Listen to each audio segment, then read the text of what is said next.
Hello, everybody, and welcome once again to another episode of News, Games, and More. This is the show about all of those things right here on IGN that we do every weekday, unless it's a holiday or somebody throws up or whatever. I'm Max Scoville. I'm joined by Casey DeFritas, Matt Kim, and Josh Du, and we're here to talk about some of the things that have happened.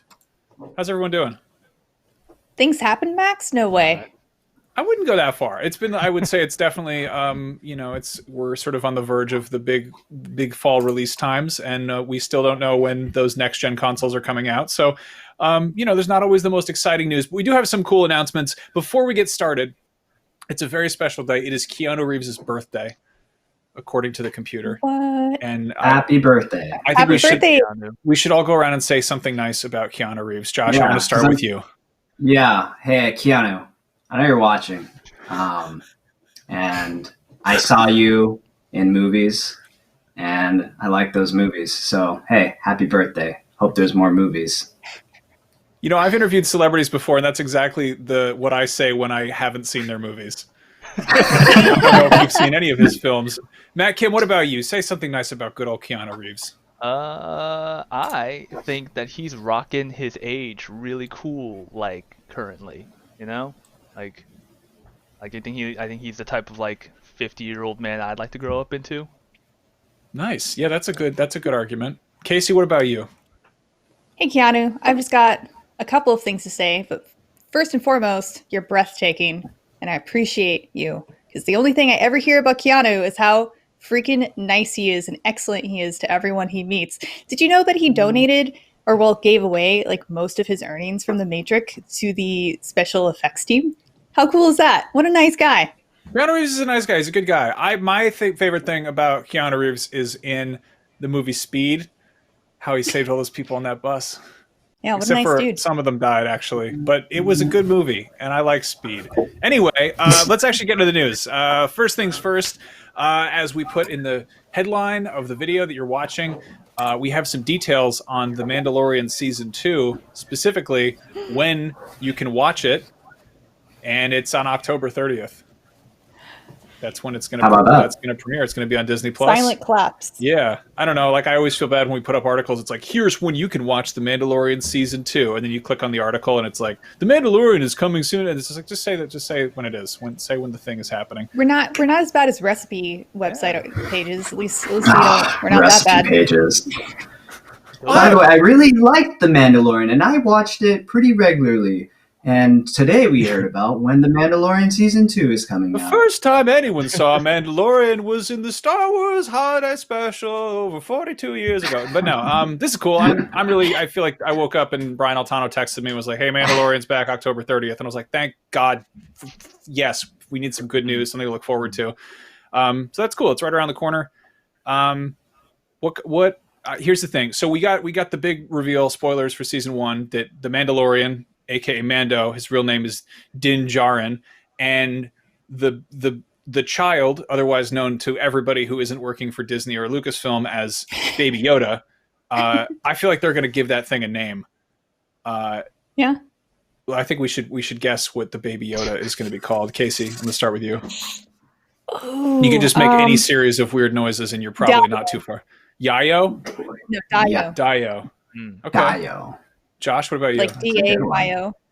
I mean, I'm only going off because there's Yoda and Yaddle. So I'm going to go Yiddle. Oh. Yiddle. Okay. That's not that. Yeah. That's honestly not that stupid because we do have Yoda and Yaddle, and then if they're like it's Yiddle, it's little Yoda. Like that would be. What about you? Josh's was pretty close to what I was thinking of, but I guess but yeah, similar to Yoda, Yaddle, maybe, I don't know, Yayo? I feel like you said that. I want to say Yayo, but it's pronounced Yayo, and everyone's gonna be like, that means cocaine. You can't call the Baby Yoda cocaine. I'm into it. There is a long history of Star Wars characters who had to have their names changed because they were initially accidentally offensive. The bounty hunter Zuckuss was originally in early drafts of the Empire Strikes Back script known as Tuckus, and then somebody pointed out that means ass in Yiddish, so they had to change that. And in the early Han Solo adventure novels, he had a droid that he hung out with whose name was Bollocks, which was spelled like bollocks, which means testicles in English slang. And so in the UK... Wait, it was a droid? That's what that means? Yeah, it was a droid named Bollocks. And they but droids have like numbers and like it was like they're never that long. It was like B0LLUX or something. Like it was some in the same way that like they'll spell out 3PO, but it's like yeah. I seriously didn't know that actually meant something. I thought it was just some gibberish word that you say when you get mad. Whoa. You think no, British words are just gibberish to No, you? but like Wow. I didn't know there was an equivalent. Yeah. I don't know. But yeah, I think they had to change his name to Collix in the British publications, which is funny. Anyway, oh God, I hate talking about things that are serious and like upsetting and people get mad about them. But John Boyega did an interview with GQ magazine in the UK, and he was surprisingly candid about sort of how non-white Star Wars characters have been treated, specifically, his character Finn in the sequel trilogy, and also Kelly Marie Tran and Oscar Isaac's character Poe Dameron. And honestly, like Star Wars is really white. Like there's a lot of white characters in Star Wars, and then the second they sort of introduce some, non-white characters, you're like, oh cool, let's see what they do with them. And then they kind of didn't really deliver on that front. So I think that's kind of what he's getting at. Mm-hmm. Something that's not that serious. I just found it really interesting how they spell maneuver in this article. They spell it Manoeuvre. I've never seen that before. I think it's the British I've never spelling. seen that before either. Yeah, That's I think we can all gentlemen agree spell that it. that's just weird. Manoeuvre. No. Yeah, I don't know. Like I this is obviously one of like the most talked about stories today, but I honestly don't want to talk about it because I feel like anybody who's going to be like, yeah, John Boyega made some good points is going to like do that and move on, and the other people are just going to be like, they're going to get mad about it, and it's just like I don't know what the conversation is, but I don't I don't know. I like that he's able to speak candidly about that. I think, Yeah. there's a great line in here where he says, what they want you to say is, I enjoyed being a part of it. It was a great experience. No, I'll take that deal when it's a great experience. And like, I don't know. I feel like that sequel trilogy, like, there are parts of it that are really awesome, and there's parts of it that are definitely kind of head scratchers. And I think all in all, like, the sort of conversation around it went from being like pretty fun to just really toxic. And I think by the end of this thing, they all just wanted to like just get it over with and get out of there. I hope more stars can talk candidly about these kind of blockbuster AAA experiences following this interview, because I thought this was really refreshing and groundbreaking in that sense. Because like, you don't finish a Star Wars run and be like, actually, that wasn't so great for me personally, you know? Mm-hmm.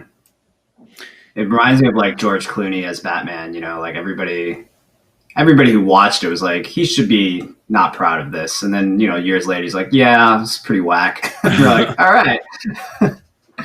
I mean, that's always got to be like a difficult thing to navigate, of just like, how do you don't want to crap on, like, you don't want to speak ill of an employer, basically, like that's kind of the it's like burning bridges or whatever. I mean, I could be totally misremembering, but wasn't Megan Fox fired from Transformers for saying something that she sort of infamously like just kind of butted heads with Michael Bay, who counterpoint also I don't know, he made her like wash a car in a bikini when she was auditioning. Like, he did some creepy. Her first role in a Michael Bay movie was not actually in Transformers, as a lot of people think. She shows up in a bar scene in Bad Boys 2, and because she was 15 at the time of filming, they were like, oh, you can't have a 15-year-old standing at the bar. That's like illegal because of liquor laws. And Michael Bay goes, well, how am I going to deal with this quandary? Put her under the waterfall in a bikini.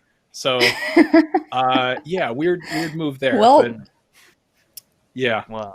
I don't know. Hollywood has some problems. Yeah, I think with like the Boyega thing, it's better to kind of take a measured approach and kind of really hone in on his personal experience and not just blow it up to the entire movie and kind of blame the entire movie on, like whether, like, if you don't like it, don't say it's because of Boyega's experience or whatever. Like, everybody likes to take extreme angles on everything. And sometimes it's okay to just have like complex, conflicting feelings about a made up piece of fiction. Mm-hmm. At the end of the day, nobody in this movie is real. I mean, the characters are all made up.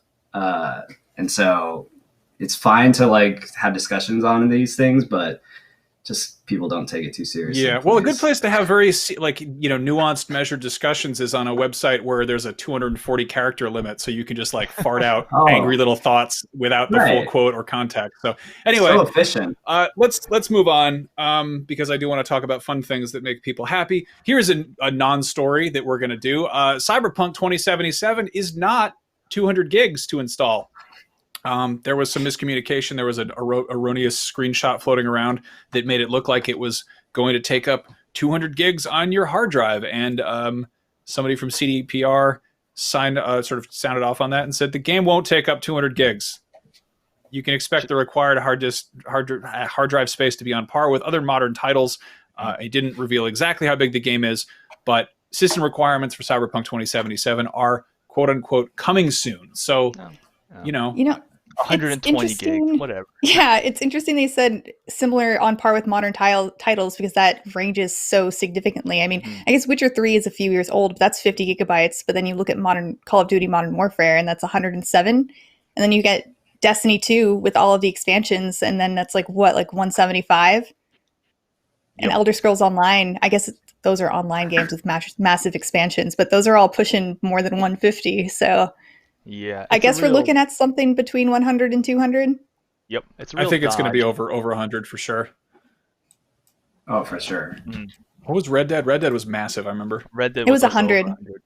Yeah, I feel like we're looking at something along those lines. And depending on, I wonder if they're going to do like HD texture packs and stuff to slap on another few gigs there. But that's, I'm curious to hear what the sort of, with the weird granular, like, system requirements and like the, install size and all that is. I always love the kind of granular the little details that people pick apart from like before a game comes out, like we had with Cyberpunk, did not disappoint in that area when we got the ratings notes, and they were like, yes, there are numerous customizable buttocks and genitals, and we're like, there's that.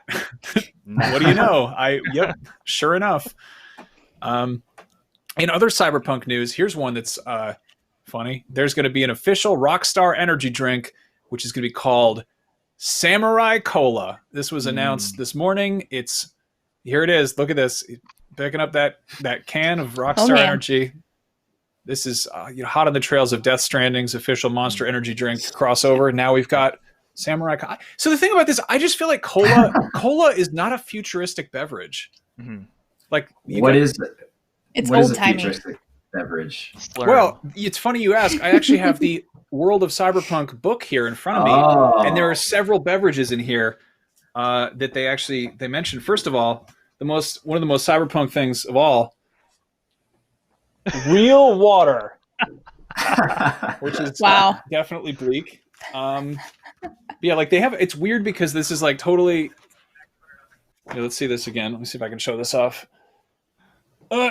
Nope, other way. There we go. Real water. This book is awesome.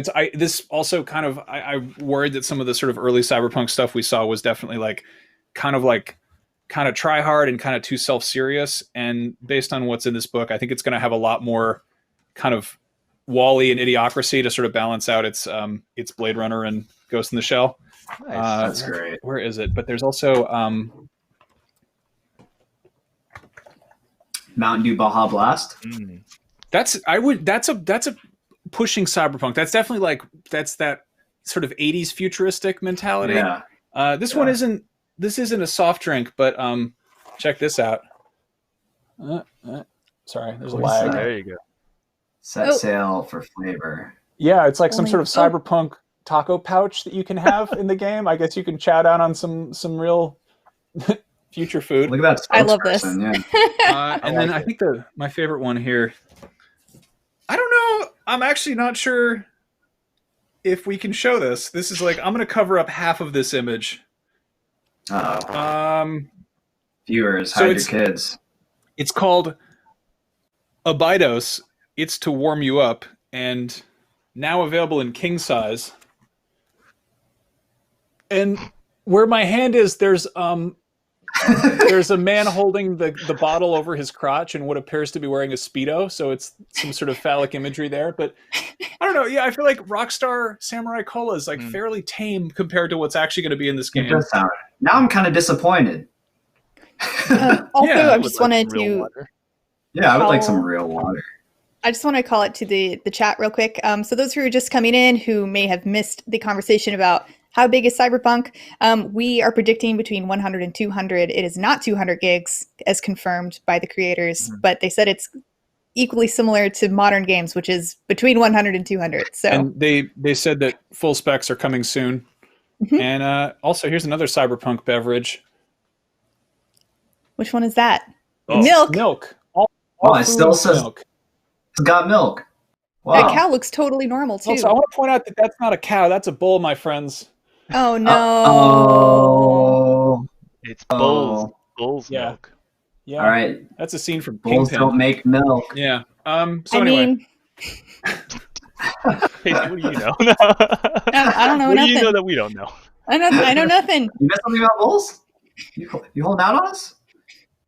Yeah, I don't know. There's definitely a history of video games having weird product tie-ins and weird energy drink stuff. The one that comes to mind is soda and energy drinks. Yeah, because gamers love to chug the caffeine and get energized to do gaming. Do you think we'll get a sugar-free version of that Samurai Cola? I was kind of wondering that too, because I don't know. I gotta watch the old calories, but yeah, man. Do gamers drink sugar-free? They do make sugar-free things. I don't know. I'm a gamer. I drink sugar-free. Are you not a gamer, Josh? No, I'm a gamer. All right. I drink sugar-free too. I'm just wondering if it was all right, yeah. I hope we get some Cyberpunk alcohol. Because there's also I was going to say that.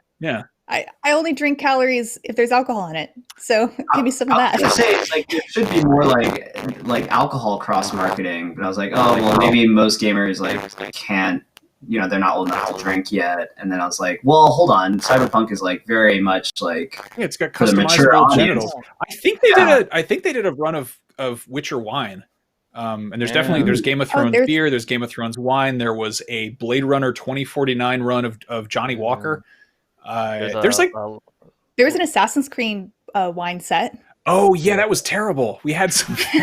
I know last year at Gamescom, one of the developers gave us a bottle of rum in a skull-shaped bottle. That was some like German pirate game or something. Yeah. Yeah, rum, I don't remember. So good. Rum is an undertaking. Rum is that's a lot there. But I don't know. We did see that Cyberpunk 2077 demo.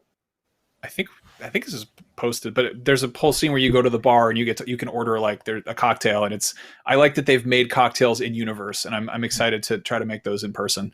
So yeah, that's our news about Cyberpunk. Rockstar energy drinks. Speaking of energy drinks, another popular energy drink is Monster, which brings me to our next topic, which is Gods and Monsters, the Ubisoft game that has since been renamed Immortals Fenyx Rising. And I had to check my notes there because why would you remember that name? So this is, I'm guessing that they wanted to make it sound more kid-friendly and less...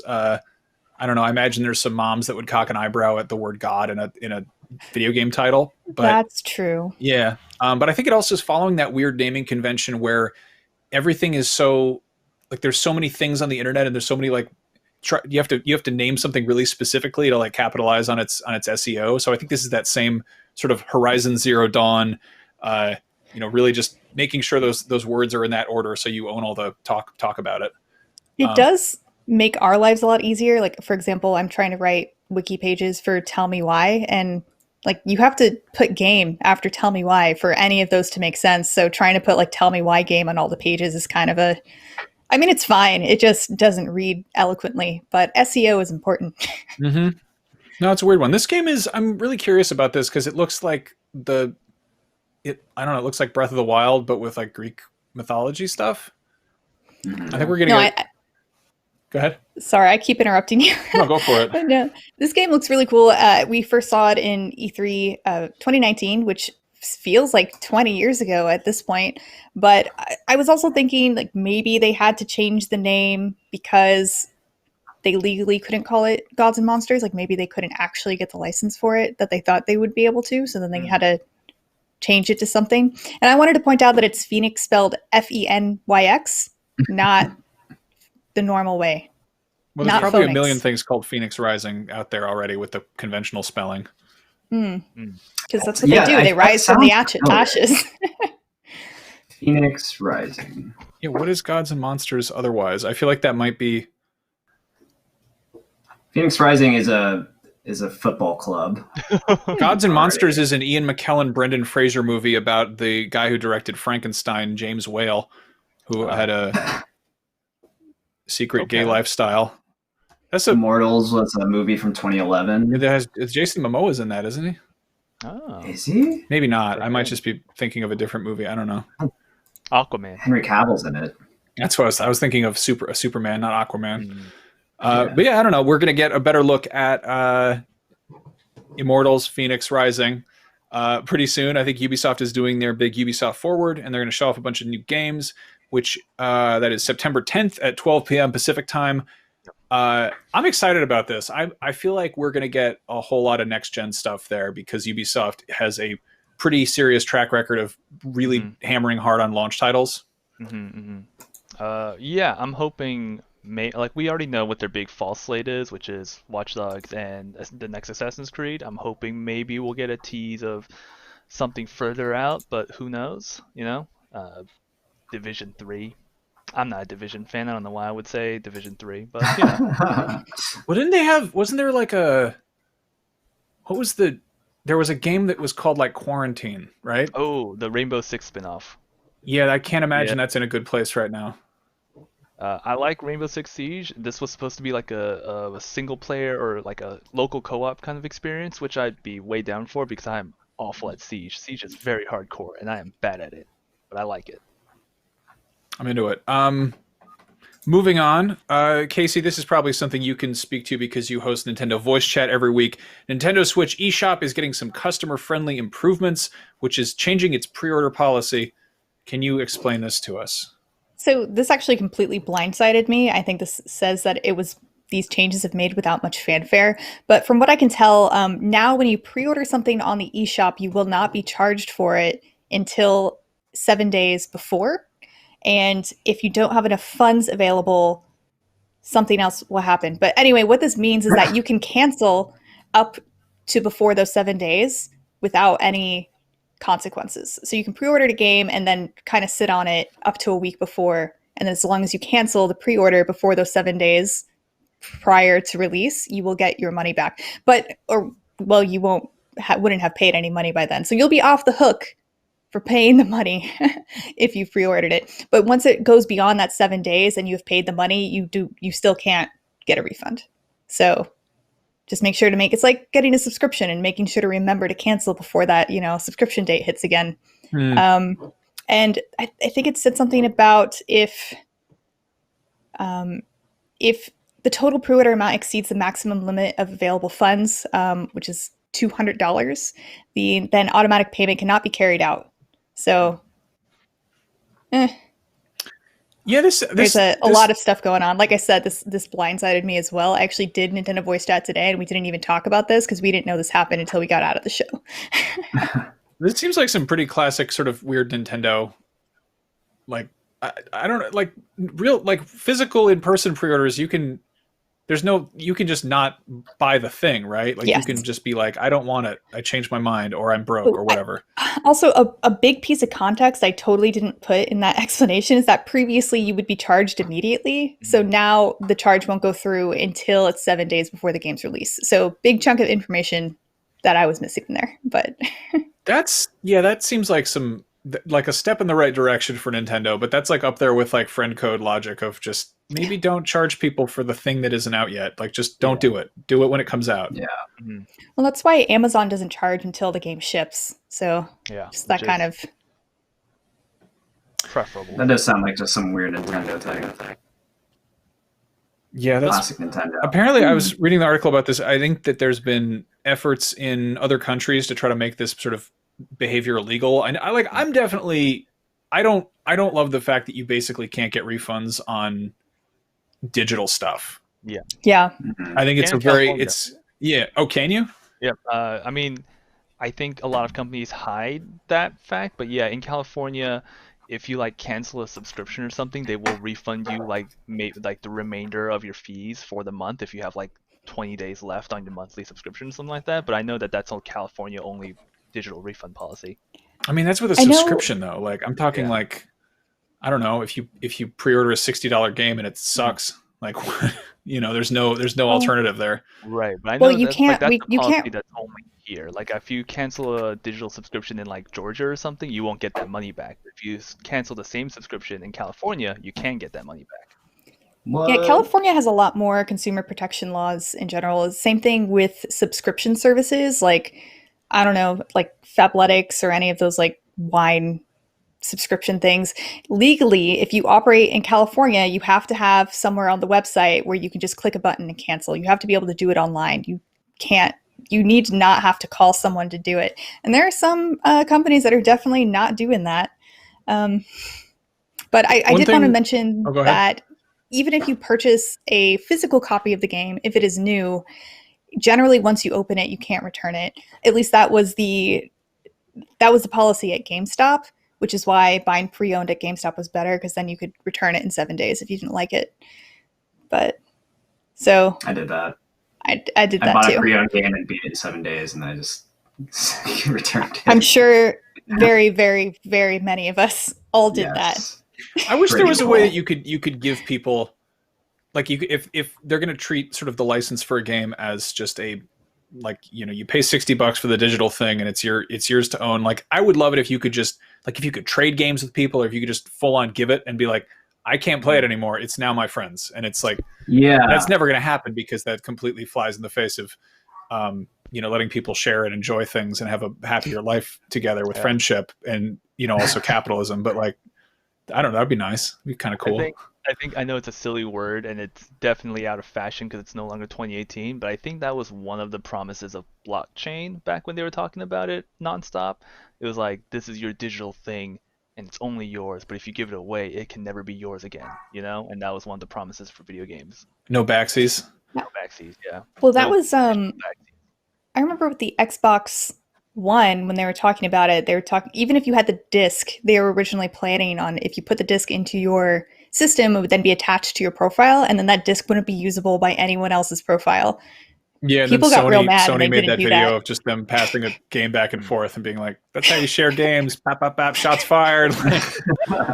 I mean, the big conversation back in, I want to say like 2012, 2013 was online passes, where games like EA was really big about this, where they would be, I don't know, like I think Mass Effect 3 had this, where it would come with a, like a little code in the box, and they treated that as such an integral part of like the game itself that there was a conversation about like, can you resell this game if it doesn't have the online pass? And if you buy like a pre-owned copy of Mass Effect 3, a game that why would you buy that to play just the multiplayer, but you want to play the multiplayer, you then have to buy a license from EA directly to basically like recoup the loss of that full retail price, which was like, yeah.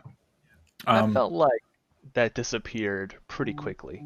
Yeah, people were pissed about it. Like people were not having it because it was a stupid system. It was like, I don't know.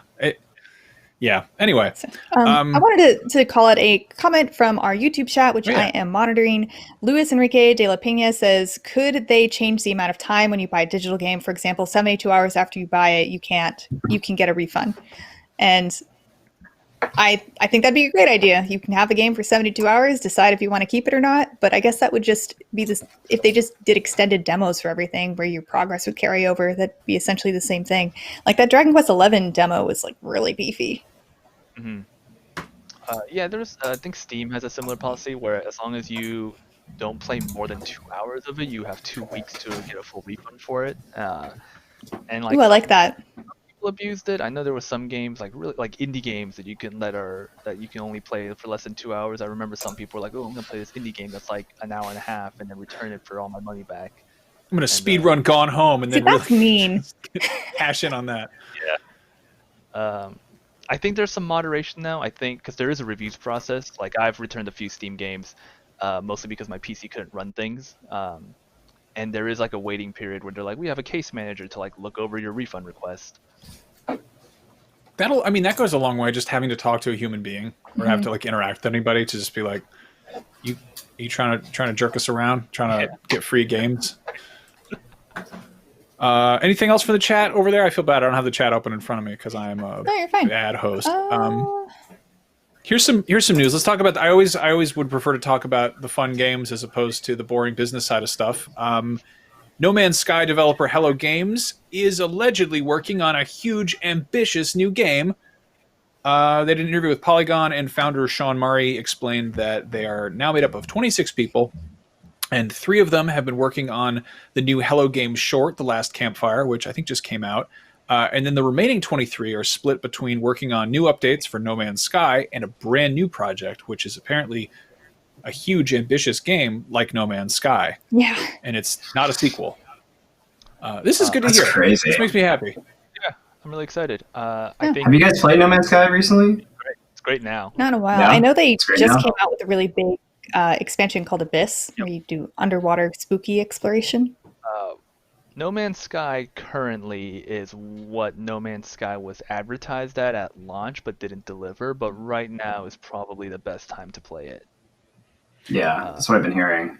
It also even has features that weren't advertised. Like now it has a Minecraft-style building system where you can just craft crazy, extravagant structures. It has that Abyss, which is like a horror storyline that you play through. It's great. And they added full VR support, which is pretty cool. Yeah, I'm pretty sure No Man's Sky was developed by 6 or 7 people. So if they have a team of 23 that's split between No Man's Sky and this new game, they probably can build something like No Man's Sky. Yeah, and you like hopefully they learn from their mistake of like the original launch and kind of not having that much there at the beginning, right? If you can check it out, Last Campfire is also good. I've been playing that on my Switch.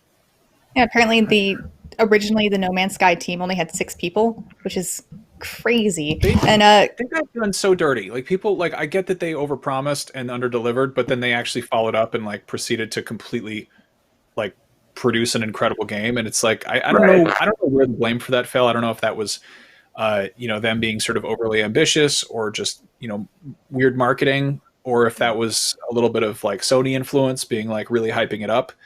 But like I don't know. I knew a lot of people who were just sort of like regular, I don't know if you want to call them casual players, but people who aren't super active in the video game discourse who love this game. They got it and they were like, oh, it's cool. It's a space game. You can like go and mess around. And like, meanwhile, everybody who's, super, dialed in on all of the, every reveal and every bit of promotional material and what everyone's saying, some people were sending Sean Murray death threats, which is like, oh, all right. Yeah. But I don't know. I feel like this game's legacy is always going to be its rocky launch, and I hope whatever they're doing next that they manage to really just like, prepare people, I guess. Great. We do have some love for Hello Games in the chat. This one is from Joke and Jake, and they say, I literally just got No Man's Sky. It's so much fun. And Tyler Quill said, oh no, I lost a comment. Speaking of Hello Games, The Last Campfire is such a charming bite-sized adventure. Loved it. So that makes me happy. Some love for their game. Yeah, that's awesome. They're really. Yeah. I'm glad the team was able to recover. Yeah, for sure. What a comeback story. Yeah.